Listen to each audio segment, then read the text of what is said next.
Welcome, everyone. Welcome to the City of Somerville's Sustainaville Week. For those who may not know, Sustainaville Week is the city's week-long celebration of climate action and sustainability within the city.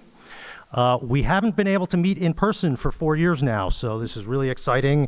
It's a great opportunity to reconnect on these issues. I don't know if anyone was able to attend some events over the weekend. There was one at the Growing Center, there was one at Groundwork Somerville. I think there were some cleanups along the Mystic and the Charles. There's lots of opportunities, and there will be more this week that we'll talk about in a moment. Tonight, though, we're welcoming Sustainaville Week back in a big way with Mayor Ballantyne and Senator Ed Markey. They're going to say a few words, but we will leave plenty of time for Q&A. And hopefully you were able to grab an index card on your way in and write out your questions for the mayor and the senator. But if you haven't, I think Emily over here will have some cards available if you have some other thoughts that come to mind that you'd love to pose to the mayor and the senator. So my name is Larry Yu. I am the chair of the Somerville's Commission on Energy Use and Climate Change. And tonight I have the honor of formally introducing Mayor Ballantyne. For nearly a decade, first as a city councilor and now as mayor, Katiana has led Somerville's just transition away from fossil fuels and toward a brighter, greener future. Whether authoring Somerville's Green New Deal resolution, sponsoring the first of its kind native planting ordinance, or prioritizing sustainability in Somerville's landmark zoning overhaul, she's set new standards for what cities can achieve through climate action policy and legislation. As mayor, Katiana updated Somerville's carbon reduction goalposts to target a net zero carbon negative Somerville by 2050. Under her leadership, she's continuing to position our city as a global leader in climate action and meeting this moment with the scale and urgency it demands. So, with great pleasure, please join me in welcoming Mayor Ballantyne.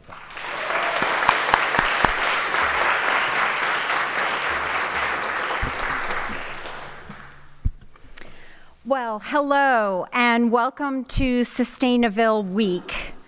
Thank you all for being here for our week-long celebration of climate action in Somerville.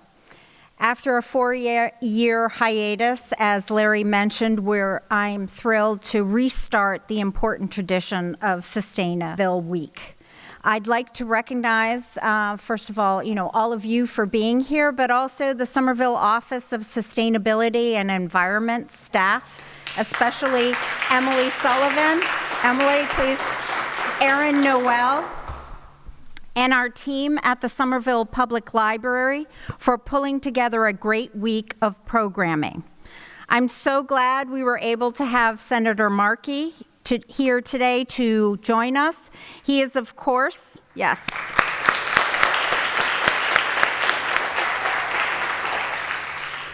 He is, of course, one of our country's great leaders on climate action, and he's been a fierce champion for local and regional resiliency and sustainability efforts.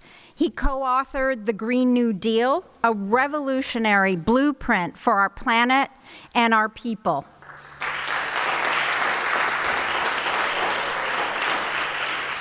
And he was instrumental in securing the passage of the Inflation Reduction Act, known as IRA.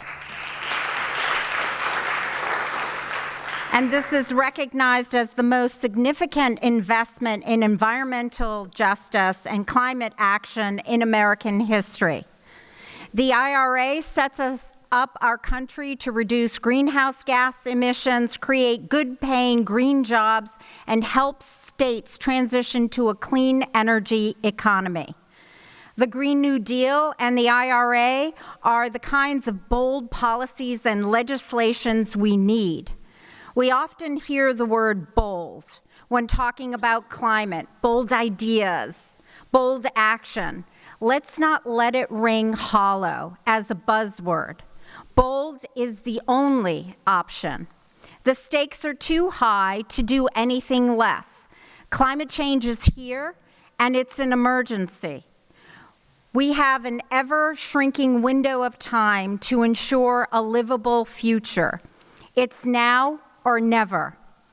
Senator Markey has declared that the era of incrementalism on climate change is over. We are now in the era of a Green New Deal. In Somerville, we have fully embraced this new era. All levels of government have a role to play, and my administration is all in. We can make Somerville a national leader, a national model for climate resilience, connecting our environmental efforts with the city work on housing, the economy, and social justice. We already have a strong track record. In 2018, we established the first climate action plan. It's called Somerville Climate Forward. In 2019, I was proud to author our own Green New Deal resolution to call for affordable and energy efficiency housing, sustainable transit, healthy green space, and habitat for wildlife. In 2022, in my first week as mayor, we raised our net zero carbon neutral goals to a more ambitious net zero carbon negative target because I heard from you and climate scientists that we must do more. Somerville is one of the first communities in the country to set a goal to be carbon negative by 2050.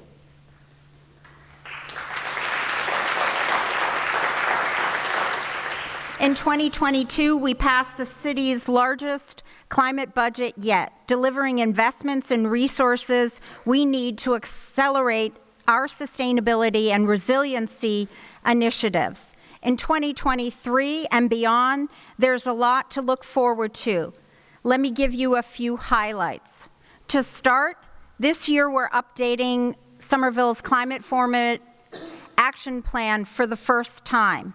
The updated action plan will codify our commitments to a Green New Deal and lay out our path to becoming a net zero carbon negative city. This effort will center our most vulnerable residents who are the most likely to bear the brunt of climate change impacts. In Somerville, buildings account for 2/3 of all the city greenhouse gas emissions. So to achieve carbon negative status, we'll need to make our buildings carbon free. We've begun restructuring some of the city's housing division to create Clean Green Somerville, a division focused on weatherization and energy efficiency of existing residential buildings. We've also put $1 million in ARPA funds towards assisting low-income property owners with comprehensive home improvements. In January, Somerville adopted the newly created specialized opt-in stretch energy code, a state building energy code that requires stricter energy efficiency standards and more renewable energy generation in new construction. And we hope to be part of the fossil fuel-free demonstration project, a pilot program administered by the state that will allow municipalities to outright prohibit fossil fuels in new construction and major renovations. The remaining 1/3 of Somerville's greenhouse gas emissions largely comes from transportation. We need to continue making sustainable transit the safe, easy choice for getting around. After decades of advocacy, we finally have the Green Line extension up and running,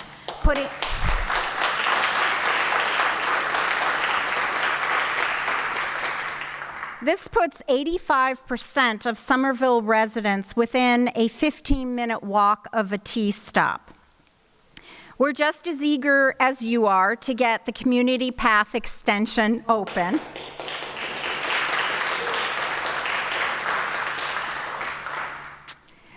Once the GLX contractors have finished up final construction punch list items, we look forward to celebrate this opening with the community. Public transit is a public good. So with the expansion of the Green Line, we've partnered with the Somerville Public Schools and the Community Action Agency of Somerville to provide fully subsidized T-passes for students, their families, and low-income residents.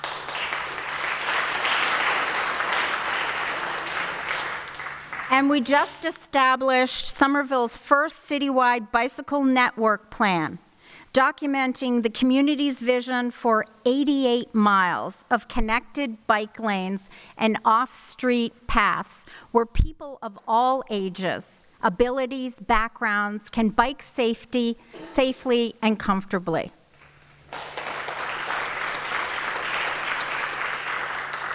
And this year, we're also creating a citywide EV, electric vehicle strategy and siting plan to support installing more public EV charging stations. Stormwater management is another critical focus. Last November, we finalized the Somerville Citywide Drainage and Water Quality Master Plan. It identifies a collection of infrastructure projects that will help us adapt to flood risks, improve water quality, and mitigate combined sewer overflows. We are actively collaborating with neighboring municipalities and the Resilient Mystic Collaborative to develop a resilient strategy to address flood risks along the Mystic River. We'll also leverage nature-based solutions to sequester carbon by increasing our green canopy, restoring and expanding open space ecosystems, and requiring green space and private development. Last year, we planted 637 trees in parks,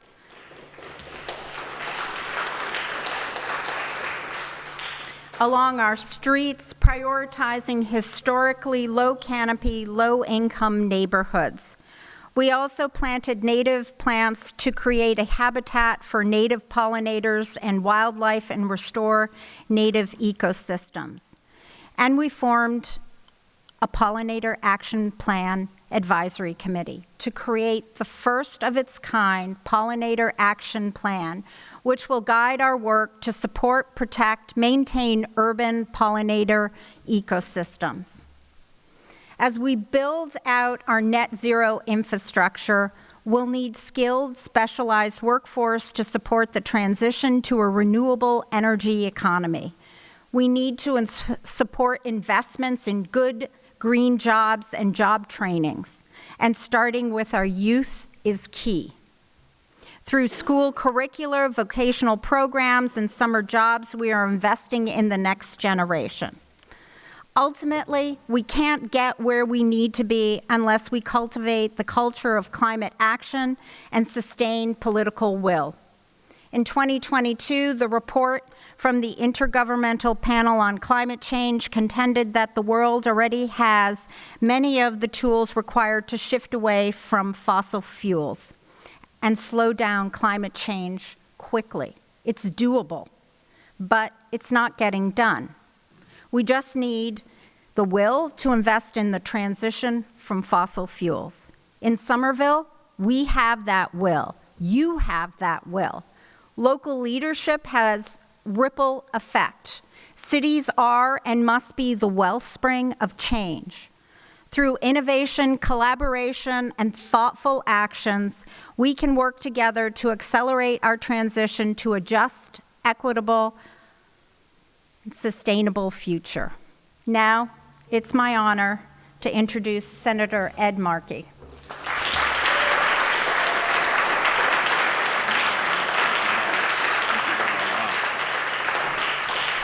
So thank you, Madam Mayor, so much. And thank you all so much for joining us this evening for this very important, very exciting event.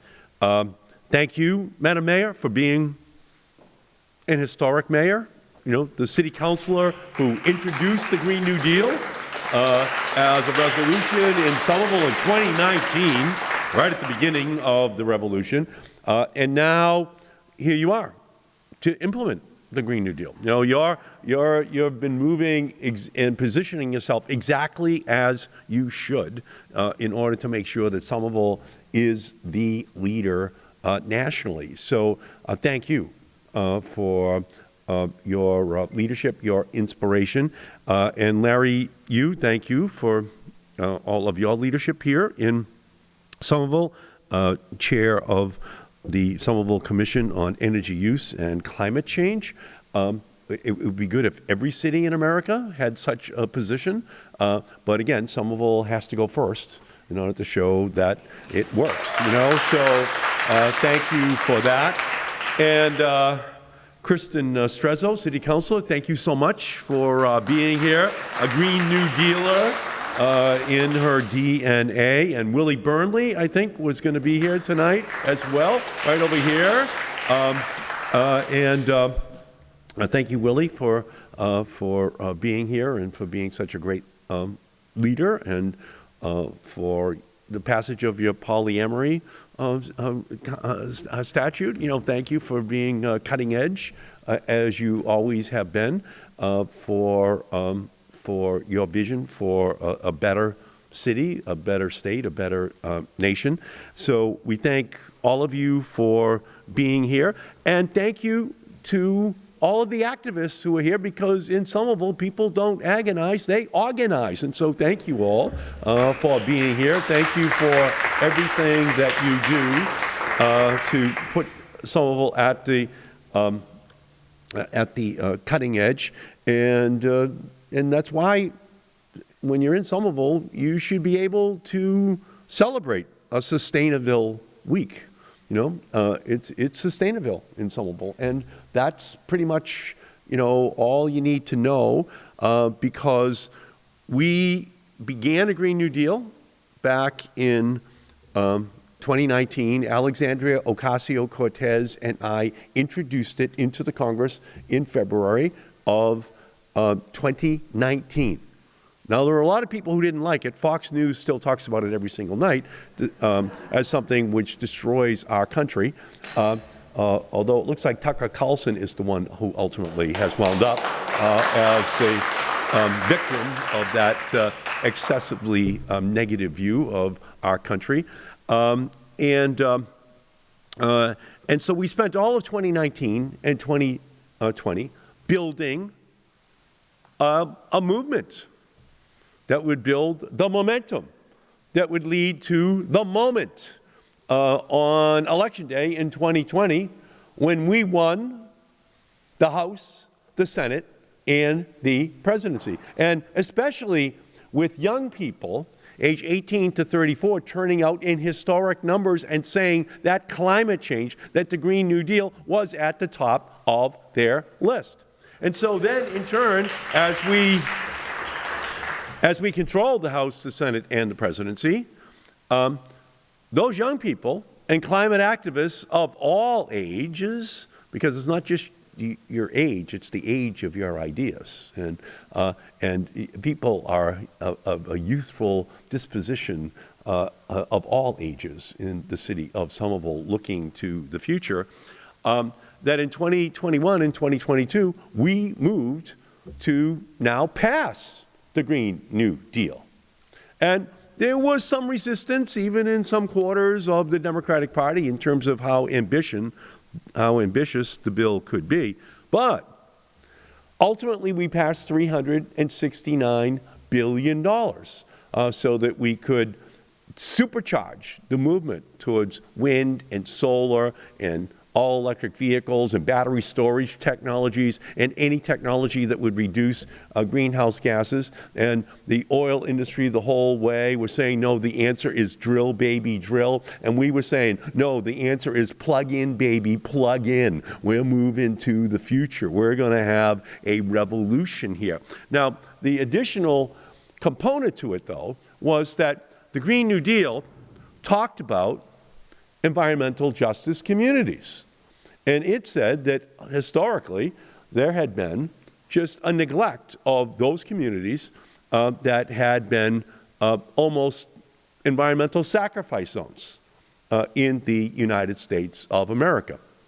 I grew up in Ward 2 in Malden. I still live in Ward 2 in Malden. My mother would always say to me, Eddie, whatever you do, the Malden River was 3 blocks from my house. Whatever you do, Eddie, don't swim in the Malden River.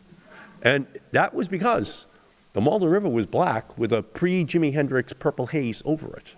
And so when your mother is telling you don't swim in the Malden River and you're 10 years old, you know you're not Tom Sawyer on the Mississippi. You're in Malden in the industrial sacrifice ward. And every city in America had one. Those are where the industries are. There's another side of town, too, that people live in. But that began to turn me into an environmentalist. I can't swim in my river. It would be too dangerous to do so. And so in this bill that we passed, Joe Manchin did not want it to be called the biggest climate bill of all time, so we called it the Inflation Reduction Act. Okay? But a rose by any name, a climate bill by any name, smells just as sweet. And so we built in $60 billion. $60 billion for environmental justice communities in our country.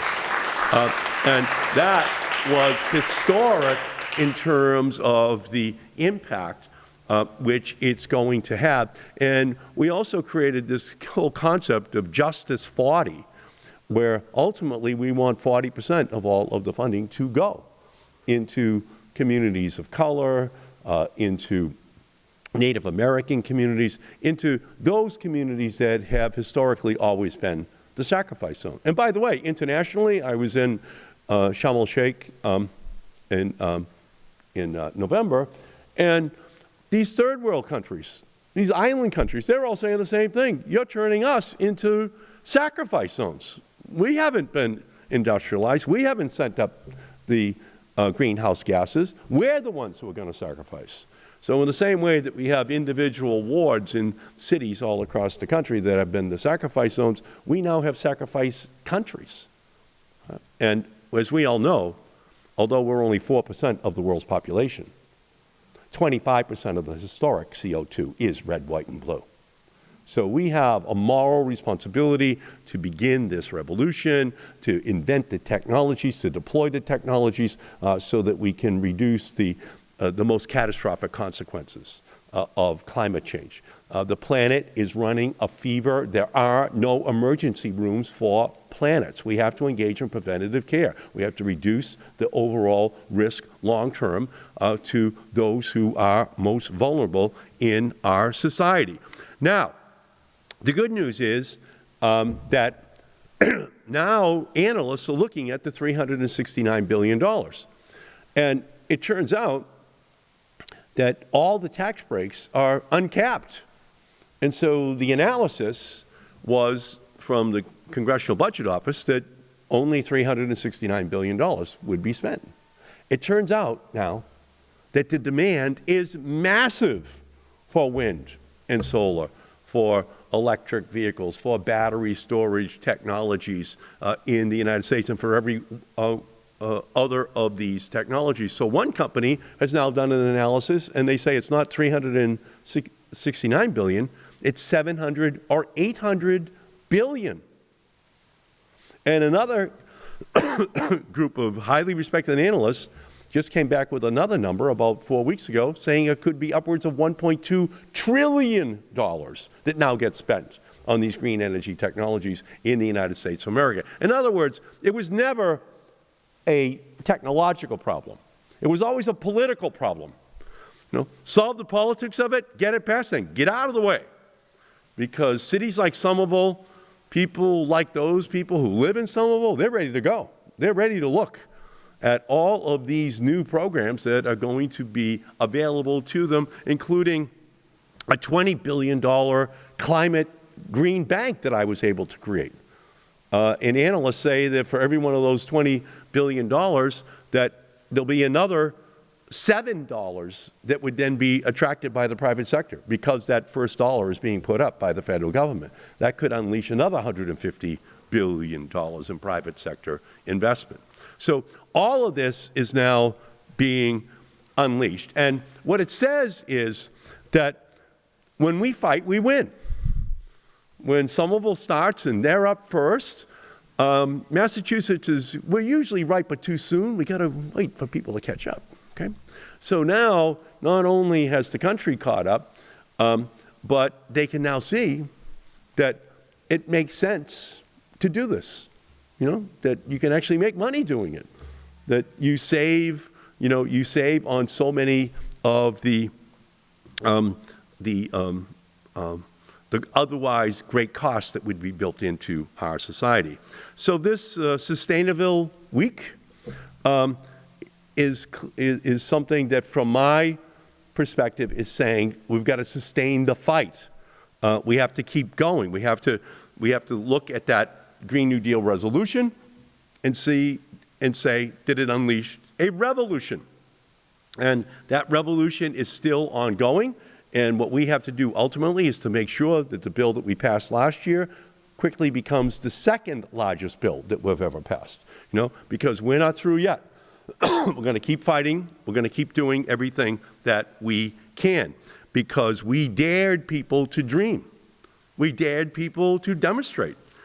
We dared people to demand that they wanted a fundamental change in the relationship between our planet and the people who live on it.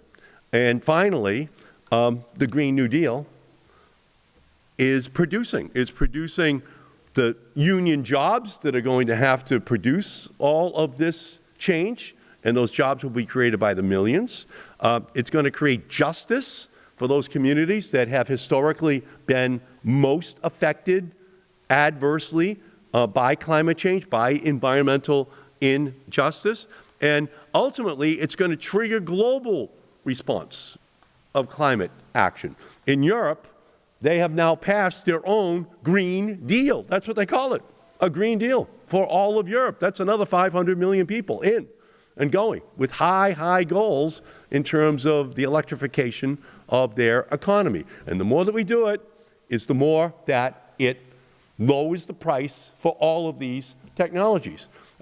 When Steve Jobs came up with the idea for this technology, which in 2004 he introduced, no one would have predicted that a phone with the power of the computer on the Apollo mission would very quickly wind up in the pockets of almost everyone in every village all across the planet, no matter where you go.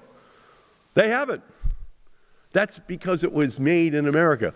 The costs were reduced, the technology democratized. So it has to start here.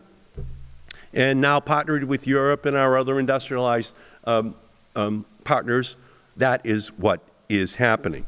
So we have now put the Green New Deal at the top of the political agenda in our country. And by the way, the Republicans are coming for it. When you look at this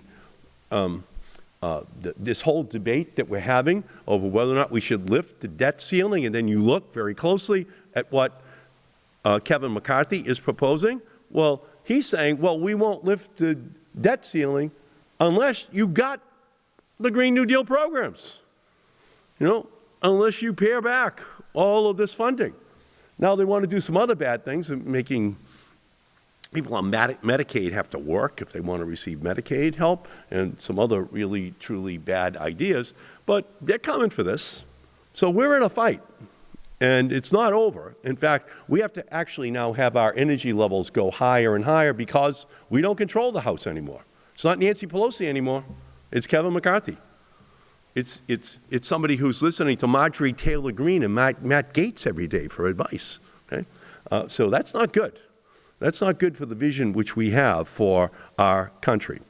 In 2021 and 2022, when we were fighting for the highest possible number, for the biggest possible program, we just began a whole, I would call it sunrise movement, activist movement, hold the line movement that was just saying to the administration, saying to everyone, no climate, no deal.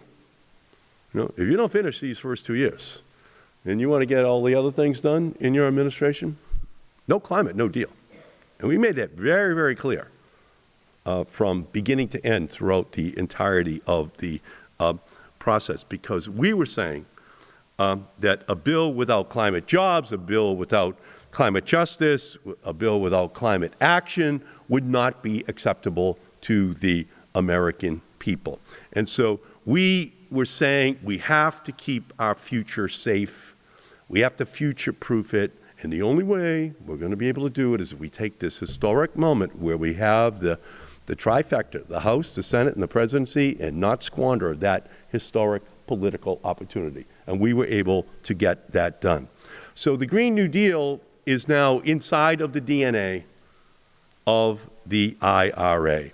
But we have to ultimately now deliver these victories down to the local level. The money is there, but we have to now get it down into the hands of the mayor, into the hands of all of you here who will be qualifying for these grants. But especially we have to get the money into the hands of the black, brown, immigrant, low-income, rural communities, Native American communities that powered the movement that got us to this point. So we have a huge moment in front of us right now, but we can't allow the investments of the IRA to be spent in ways that ultimately then come back to harm those very communities that have historically been in the crosshairs of the oil, gas industry. And we know the Republicans are coming for it because GOP is just stands for Gas and Oil Party. And we can see the same thing is true on the Supreme Court increasingly. They're hoping they can get all of these provisions up to the Supreme Court, hoping that they might pare them back. So we have to go fast. We have to get this implemented. We have to do it in direct consultation with affected communities and must invest in a truly equitable and climate-safe future for everyone. So that's why just last week, on Thursday, the last thing I did before I flew back here was I published with Congresswoman Alexandria Ocasio-Cortez an implementation guide to the IRA so that all of these provisions are clearly explained and how a city, how a public housing authority, how a private individual, a company would qualify for this funding. And it gives to the cities, to the states, to the tribes, to the nonprofits, to everyday families the tools they need in order to take full advantage of the IRA, in order to create on-the-ground progress towards a Green New Deal. And that's why events like this are so important, because we have to ensure that the IRA doesn't just make rich corporations even richer by pushing the policies and technologies of the past, but delivers for the families, public health institutions, community organizations, and local governments that are fighting for a fairer future and can put these dollars to work right now if we get the resources into their hands. And for clean school buses that will bring kids to school without bringing asthma in their wake, for the urban forests and farms that will keep our neighborhoods cool and well-fed, for the clean air monitors that will protect us all, especially the most vulnerable, from pollution and dirty air, for the solar rooftops that will power our homes without emptying our pockets, for housing that will keep us warm in winter and keep energy bills low, and for the Made in America energy agenda that will bring jobs to our communities, and for environmental justice funding that will help ensure no one is left behind and locked out of a clean energy future in our country. That is what we need to deliver with the Inflation Reduction Act implementation. That is the goal we have to set for ourselves, and that is what we can accomplish working in solidarity and building this powerful coalition. So the upwards of $1.2 trillion in IRA dollars have to get from spreadsheets to the streets. That's what we have to do. We have to get it from the suites to the streets. We have to get it out of the corporate suites and down into Mayor Ballantyne and the counselors and all of you, so that you can be making the decision right here on the ground. But beyond the Green New Deal, there's still more work to do. And that was the part of the Green New Deal that was very controversial. Oh, we understand the greenhouse gases. We understand clean energy technologies. Why do you have to put all that other stuff in on health care, on education, on social justice? Because it's all interconnected. It's all intersectional. You can't separate it out. So there is just so much more that we have to do, and the Green New Deal movement is just so powerful, putting racial justice, economic justice, transit justice, and healthcare justice right at the center of the agenda. So last week, I introduced a Green New Deal for healthcare with Congressman Ro Khanna. And in the coming months, with other congresspeople, we're going to introduce a Green New Deal for education, for the school systems of our nation, the public school systems, a Green New Deal for cities, a Green New Deal for everything. That's what the 21st century has to be all about.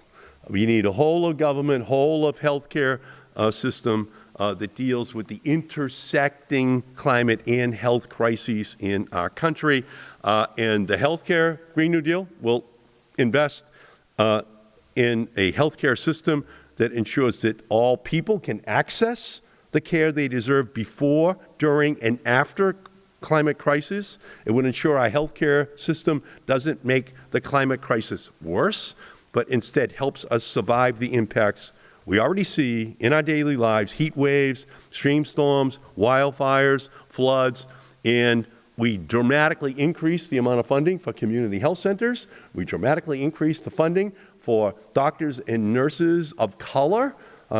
They're only 5% of the healthcare workers, and 40% of the people who are going to need health care are of color in our nation. We have to rectify that. That's what our legislation is going to do. We have to move to the 21st century. Health justice is climate justice. 9 in 10 Americans live in a county impacted by a climate disaster in the past decade. 100 million Americans lack access to primary care in the United States. 8.5% of all greenhouse gases that go up into the American atmosphere come from our health care system. So we have to provide the resources to ensure that our health care system itself isn't making us and the planet that we live in more unhealthy. So we're lucky here in Massachusetts. We're especially lucky here in Somerville, the home of Greentown, we're not just the Bay State, we're the brain state. And Somerville is the brain city here with Greentown right here. Form Energy is a battery company that is going to now hire 750 people in West Virginia to manufacture batteries. So Joe Manchin is smiling, at all the good work that's happening here in Somerville. And we have hundreds of other companies here in Somerville that are creating jobs here and creating jobs across the rest of the country. So it's a partnership of investors and inventors, of professors and producers for a nationwide plan, that moves us in a telescope time frame to a day where children actually have to look to the history books to find that there ever was such a thing as a climate crisis. That has to be our goal. And Mayor Ballantyne, who knows that we can and we must be the leaders right here, focused on local and state efforts to implement the Green New Deal to show how it works, not just here, but how they can then work in a similar fashion in their home cities, their home states as well.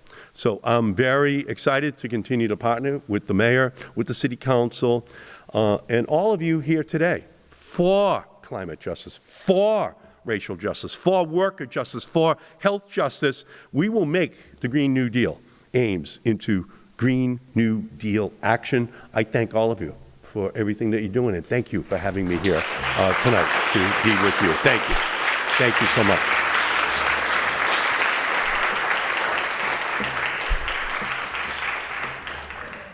So beautiful. So Larry. Thank you. Thank you, Senator. Thank you, Madam Mayor. We're going to do some Q&A from the audience here. Yeah, the beauty of coming to Somerville is the questions come in the form of answers, okay? I learn from the questions, you know? So scientists and experts on all fields, looking forward to it. So please. Okay, well, let's dive right in. So first, what's the status of the Somerville Climate Forward Plan update, which is underway right now? So thank you for that. I can chime in there. Okay, is that we started the update in January of 2023.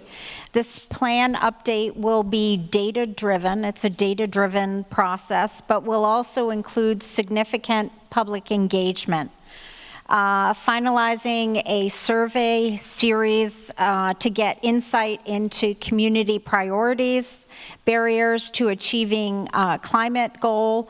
This will be released in May, and the community can expect a draft planned update in the fall, and a final plan will be released in October. Beautiful. Super. Thank you. Senator, what's next for your climate leadership in the Senate? Well, as I said, Congresswoman Ocasio-Cortez and I have introduced a comprehensive IRA implementation bill. There's just so much money, so many programs, okay? And we break it down page by page. You want to know if you qualify, you'll just be able to go right to that page. You can go to my website, and it's all there. So anything that you want to know, we've broken it down into simple, easy to understand component parts of the bill. You just look at it, and then you'll find exactly what you have to do in order to qualify. And then beyond that, we have to move on to a Green New Deal for healthcare, a Green New Deal for, as I said, for cities, for education, all the way down the line. This is the single most comprehensive change that our country has made in 100 years. We have to make this the Green New Deal century, and we just have to completely change our entire society based on the principles of the Green New Deal, leaving behind oil, gas, coal in a rearview mirror, but leaving behind the harm and the indifference to those who most suffered because of those technologies in our society. So there's absolutely no limit on what this vision should encompass, and I'm looking forward to partnering with people here in Somerville, but all across the country as well. Okay, let me transition to you, Mayor Ballantyne. What is the city's primary focus to take advantage of IRA funding, Inflation Reduction Act funding, to improve our sustainability? So I guess I don't know what the exact blueprint is, but I know that our office is reviewing it, and we will be able to drill down, more specifically of what we can deliver. But I will look to maybe Emily to I know, put staff on this. If you have any more information you can add to that.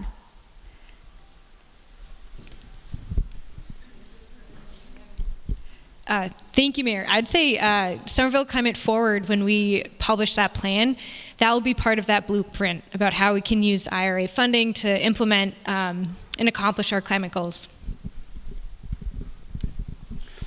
Okay, let me lift up on a level here and just ask, what's the most important thing we can do today to save our planet? Just understand that with this Supreme Court, as it's presently constituted, a supermajority, 6-3, it's illegitimate. It stole 2 Supreme Court seats. I've introduced legislation with Elizabeth Warren to increase the Supreme Court by 4 seats so that we can recapture this stolen majority. We have a Republican Party which is intent on paying back these fossil fuel companies who are the largest funders to the Republican Party. So we cannot rest on our laurels. This battle is not over. They are coming for all of these programs. They're coming for every one of them in the Congress, at the state level, and in the Supreme Court. So they're not going to stop fighting and we have a message for them. We're not going to stop fighting either. So sometimes with a victory, there's a relaxation in intensity. We should have learned from the past that that's just a recipe for falling into a trap that ultimately sees an erosion of rights, of benefits, of opportunities that we thought had been secured forever. Just watching the Supreme Court repeal Roe versus Wade, 49 years on the books, just tells you how relentless and resourceful they're going to be. So my biggest message is just, in coming to Somerville, you're coming to the heart of political activism. You're coming to where people fundamentally understand this, but you have to be the examples for other communities, because we have to keep our energy levels high. This is going to be an incredible year and a half. If we can win the presidency and the House and Senate, then we can protect and wall off the incursions, but we're going to have to win, because if we lose, all of this stuff's going to be on the chopping block. One of the very first things they'll try to do is to, in a reconciliation bill, put all of the tax breaks, all of these other programs right into, you know, a 51-49 vote that they repeal them. So we just can't assume that any of these hard-won victories are permanent. If I could answer, for Somerville, when we think that 2/3 of our greenhouse emissions, carbon emissions come from buildings, it's weatherization. It's doing everything possible. We have old housing stock. Anything and everything that we can do to weatherize our homes are a first thing. We're fortunate also, we live near the urban core. We have access to public transit. The Green Line extension is here, is if you can walk, if you can bike, you can use public transit, use your, that is another thing that we can do. And I'm going to make a shout out to Ian back there who asked me, Somerville is, is doing a lot of things and is at the forefront and is trying to lead here. And his question to me is, what about the other communities? What about the communities that are next to us? So we have all this energy and organizing and all this, but the voice should be used up on Beacon Hill. It should be used, down in Washington, D.C. It should be used in, helping our neighbors organize and use all this energy. To say there are better ways to help our the climate change that is upon us. Thank you. Thank you. Thank you both. I love this one. In what ways can a Green New Deal be enacted or passed locally? And I think that refers to the resolution, and how can that become more manifest? So, great. It can be done through certainly putting in programs that residents and low-income residents, as I put in, can weatherize their homes. It is, I will say, I was at one of the very first meetings for the Green Line extension in the early 2000s. The community path, using alternative ways. There are many of the things that we have already done. We can also look to make sure that affordable housing is also the best kind of housing that is available to our residents, and that it's energy efficient. Back in December of 2019, we passed a new zoning, and I had worked with some of you here in the audience to have the most, requiring LEED Platinum certifiability for new construction here. What does that mean?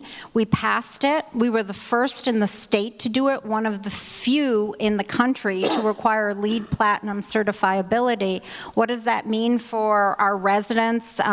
There's a new public housing construction that's being done along Alewife Brook Parkway.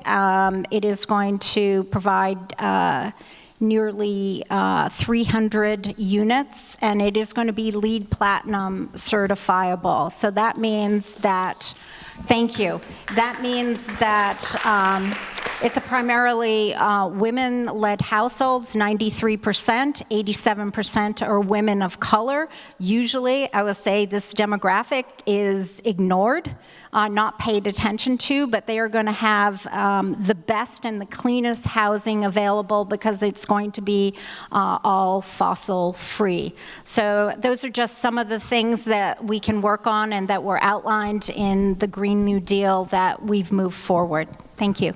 Yeah, so housing, charging stations, energy efficiency, public housing that's upgraded to the highest possible energy efficiency standards. My mother used to say, Eddie, your father and I, we're going to donate your brain to Harvard Medical School as a completely unused human organ. And that was after she would say that you have to learn how to work smarter and not harder. That's energy efficiency. That's moving everything to gold, to platinum. That's ultimately long-term saying we're going to cut your energy costs. You know, explaining how electrical vehicles are actually going to save people money in the long run if they move to them, rather than being subject to the whims of Saudi Arabia and Russia going into a back room to say we're going to cut more, you know, we're going to cut temporary and short-term oil prices so we can jack up the price again. So a lot of it is going to be education, and then activation, then implementation at the city level. But I just think you're on third base, ready to go. You know, that your leadership and the community, I think, is ready to take all of these actions and do so in a telescope timeframe. Super. I'm gonna respect your team here. I'm gonna ask one more question, okay, and then we'll just do a quick some quick closing comments. Okay, good. This is the last question. What ways do you and this is for both of you. What ways do you recommend that college students in the area get involved with the Green New Deal? Well, I think that the whole movement was driven by young people.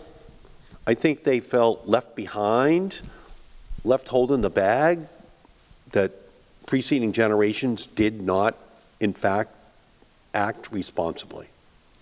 And so I think that ultimately they were the key ingredient in changing the politics of 2020 and 2022 in our country. When I was running for re-election in 2020 in the Democratic primary, we actually doubled the turnout of 18 to 34-year-olds from 10% of the total turnout to 20%, which was crazy given the whole history of the 20th century in terms of Democratic primaries in Massachusetts. And believe me, experts took note of that, not just in Massachusetts, but all across the country, that something was happening.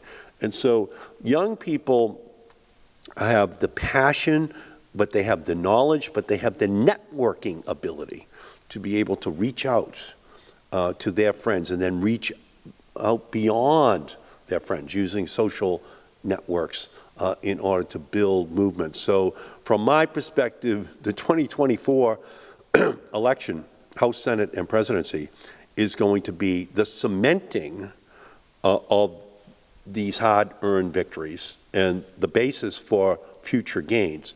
But they also, inside of the individual communities that their college campus resides, and the mayor and I, we saw this over at the Green Line extension ceremony over at Tufts at the end of the line. 2/3 of the people there were young college kids. They were the ones with the biggest smiles on their face. They were the ones who were happiest that finally we had this mass transit understanding of how we can connect communities using low-carbon means of transportation. So from my perspective, young people are the key. They were the change agents. They were the ones leading us. They were the ones pointing us towards the future.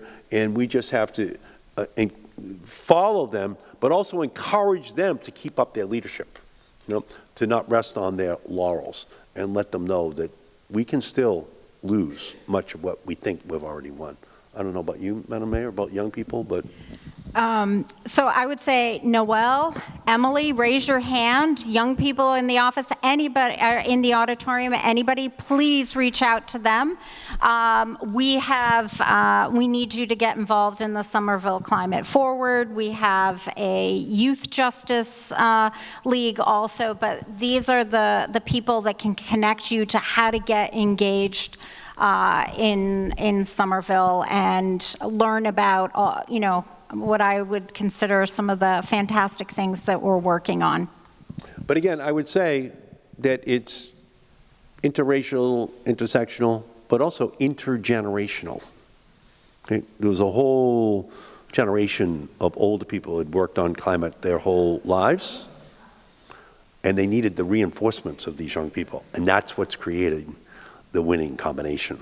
So we got to keep that partnership together so that we continue these victories, because we can see that every month we're reporting that it's the warmest January or the warmest February or the warmest March of all time. We can see the intensification of the hurricanes, of the tornadoes, of the floods, of the melting of the Arctic or Antarctic. It's all speeding up at a dangerous pace.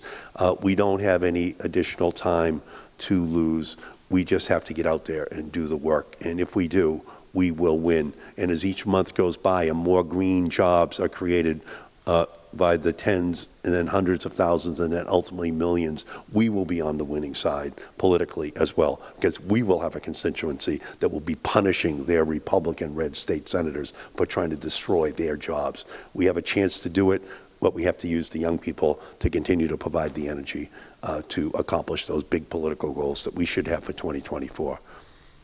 Thank you.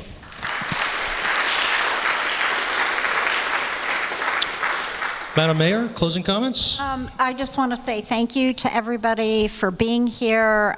Thank you for understanding that climate change is real, that we need to do something now. Your presence here just solidifies that. And again, I would say, Noel, Emily, please reach out to them, get engaged and learn more about what we're doing in Somerville. We need your help and we need your voice. Thank you. So thank you so much. We have a green monster over at Fenway Park, but we have a green monster here in Somerville, okay? And it's Greentown, it's the government of Somerville, it's the people of Somerville. The Green Line. The Green Line is also, by the way, a money line, okay? It's green, because more and more people are now going to be able to use it in order to advance their own families' economic well-being. So from my perspective, this is the time, this is the place. We have to be the people who continue to give the leadership for the rest of the nation. We're right, and the oil and gas and coal industry and their wholly owned subsidiaries of Republican Party, they're wrong on every one of these major issues. They're just dead wrong, and they are also facing a demographic monster that young people, including young Republicans, all agree with us, and they know it too. They know that they're ruining their future because young people all get this, okay? And they can see from what's happening in Wisconsin and Kansas on their retaliation back at the Republican Party for the Dobbs decision at the Supreme Court. They can see the activism on campuses around climate change all across our country. They can see that they've got big problems ahead. And we just have to make sure that in 2024 we solidify these gains that we've made, and then we can build on it.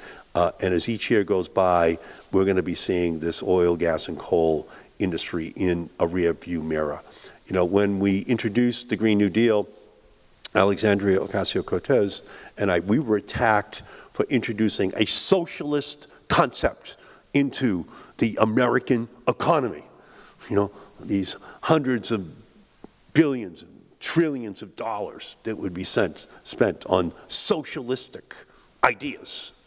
And all we said was, what do you call $1 trillion worth of tax breaks for the oil, gas, and coal industry over the last 100 years? Give us some of that socialism for wind and solar and all electric vehicles and battery technologies, and we will bury the oil, gas, and coal industry in one generation. We're now on a track to do that, and we just need Somerville to continue to be in the lead. Thank you all so much. Thanks for being here tonight.